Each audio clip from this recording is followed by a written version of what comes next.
नमस्कार मित्रांनो, सिनेविश्वातील दिग्गज अभिनेते नाना पाटेकर हे कायमच कुठल्या ना कुठल्या कारणाने चर्चेत असतात।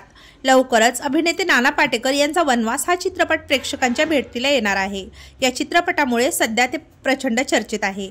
20 डिसेंबर रोजी नाना पाटेकर यांचा वनवास हा चित्रपटगृहात प्रदर्शित केला जाणार आहे। पिता पुत्राच्या नात्यावर हा चित्रपट असल्याचं बोललं जात आहे। त्यामुळे नाना पाटेकर यांनी अनेक मुलाखती देत आहेत व या चित्रपटाचे प्रमोशनही सुरू आहे। दरम्यान अभिनेते नाना पाटेकर यांनी आपल्या मुलाखतीत एका धक्कादायक घटनेचा खुलासा केलेला आहे। त्यामुळे त्यांचा चाहता वर्ग देखील भावुक झालेला पाहायला मिळाला आहे। या मुलाखतीमध्ये नाना पाटेकर यांना तुमच्या वडिलांशी संबंध कसे होते असा प्रश्न विचारण्यात आला। तेव्हा नाना म्हणालेत, वडिलांचे माझ्यापेक्षा माझ्या 2 भावांवर जास्त प्रेम आहे असं मला नेहमी वाटायचं।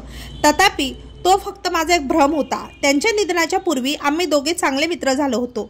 माझ्या कमाईतून मी माझ्या वडिलांसाठी काहीच करू शकलो नाही, त्याची मला खूप वाईट वाटते। त्यांचा महानगरपालिकेच्या रुग्णालयात मृत्यू झाला। त्यावेळी माझ्याकडे त्यांच्या औषधासाठी पैसे देखील नव्हते। त्यावेळी माझ्या मित्रांनी मला खूप मदत केली व त्यांनीच मला वडिलांच्या औषधासाठी पैसे सुद्धा दिले होते।